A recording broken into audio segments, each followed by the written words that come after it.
It wasn't a statistical error. It wasn't a failure of messaging. It wasn't even a temporary supply chain disruption. It was the inevitable divergence between a financialized economy and the physical reality of daily life. The pattern is unmistakable. History shows us that when an empire's data says one thing, but the street says another, a structural shift is already underway. The arithmetic is merciless. We see this disconnect repeatedly across millennia. It always follows the same sequence. First, a golden age of production. Then, peak dominance leads to complacency. Expenditures rise. Wars become expensive. Bureaucracies swell. The state faces a choice: cut spending and face unrest, or tax the productive class and risk revolt. They almost always choose a third option: the monetary shortcut. They clip the coin. They print the note. They suppress the yield. This creates a phantom wealth effect. Asset prices rise. The wealthy feel richer. The GDP numbers look robust. But the currency in the worker's pocket buys less. The middle class is hollowed out not by a crash, but by a slow, grinding loss of purchasing power. This is not a modern anomaly. It is a historical constant. We can trace this exact trajectory through three specific empires. We can see the mechanics of the disconnect. We can see why the economy feels broken while the headline screams strength. Consider the Roman Empire under Nero. Before 54 AD, the denarius was the standard of the world. It was nearly pure silver. It represented a day's labor for a skilled worker or a soldier. But the cost of maintaining the Pax Romana were staggering. The legions required payment. The grain dole for the Roman mob could not be cut. Nero faced the classic constraint. He could not raise taxes without angering the Senate. He could not cut the military budget without risking a coup. So he debased the currency. He reduced the silver content to roughly 90%. It seemed like a brilliant solution. The treasury suddenly had more money to spend. Construction boomed. Games were held.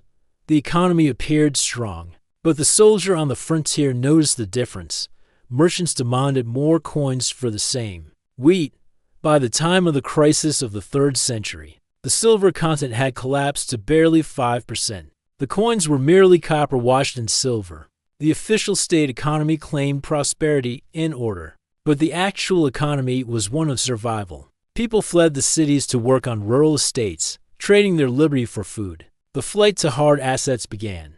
Land became the only safe store of value. The middle class of Rome vanished, replaced by serfs and lords. The data said the empire was intact. The reality was a slow-motion collapse, just like Rome. The Spanish Empire in the 16th and 17th centuries faced a similar paradox. Under Philip II, Spain was the master of the world. Galleons arrived in Seville laden with silver from the Americas. The Potosi mines in modern-day Bolivia churned out wealth on a scale never before seen. By all official metrics, Spain was the richest nation on earth. The crown's revenues were astronomical. Yet, the average Castilian peasant was starving. The influx of silver did not represent increased production. It was merely an increase in the units of money chasing the same amount of goods. This was the price revolution. Between 1500 and 1650, prices in Europe rose by roughly 600%, but wages did not keep pace. The Spanish crown used the silver to fund endless wars in the Netherlands. In grandiose building projects, the aristocracy, close to the source of the money, lived in opulence. They bought land and titles. But for the weaver in Toledo or the farmer in Andalusia, the cost of bread skyrocketed. The economy was strong in terms of silver volume, but weak in terms of purchasing power. Spanish industry collapsed because it was cheaper to import goods from abroad with the new silver. The incentive was to consume, not to produce. By the time the flow of silver slowed, Spain had been hollowed out. The empire was bankrupt, despite having owned all the money in the world. Just like the Spanish Empire, the Weimar Republic in the early 20th century offers the most terrifying example of this disconnect. We often think of 1923 and the wheelbarrows of cash. But the years immediately preceding the collapse tell a more important story. In 1921 and early 1922, Germany appeared to be booming. Factories were running at full capacity. unemployment was virtually zero. The stock market was soaring to all-time highs. Foreign visitors were amazed at the activity. But this was the crack-up boom. The German government, burdened by war reparations, was printing marks to buy foreign currency and pay its debts. The immense liquidity flooded the system. On paper, the industrialists and the stock speculators were making fortunes. Nominal wages were rising, but the cost of living was rising faster. A university professor found that his pension, which once promised a comfortable retirement, could barely buy a week's worth of coal. The middle class was busy selling their family heirlooms, their pianos, and their books just to buy food. They were cannibalizing their past to survive their present. The official statistics showed growth in full employment. The reality was a society tearing itself apart. The flight into hard assets was desperate.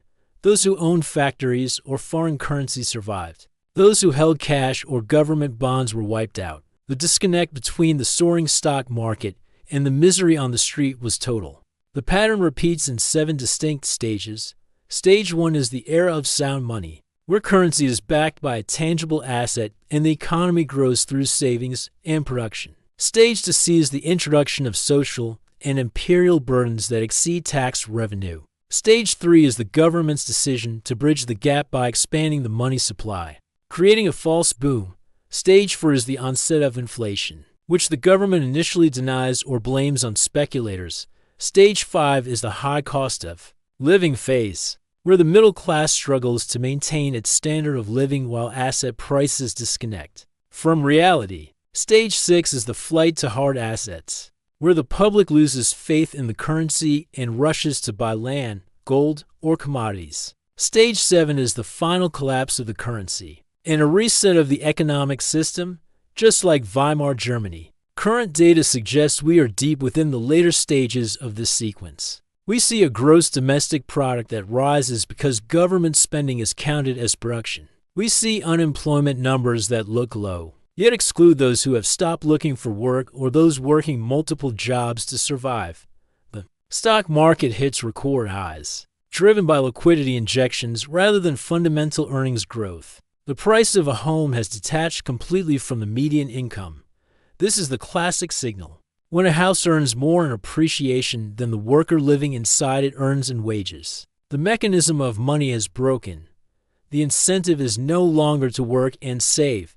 The incentive is to speculate and borrow. Under these constraints, the rational move for large capital is to flee the currency and acquire scarce assets. This drives the cost of living up further, widening the gap between the reported strong economy and the felt experience of the population. Some economic historians note that technology acts as a deflationary force, arguing that cheap electronics and digital services offset the rising cost of essentials. While true for discretionary items, this argument fails where it matters most. You cannot live inside a smartphone.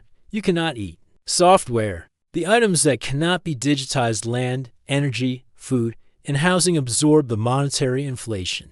The cancel-on effect ensures that the new money reaches the asset owners first, bidding up the price of these essentials before the wages of the working class can adjust. The disconnect is not a feeling. It is the arithmetic of wealth transfer.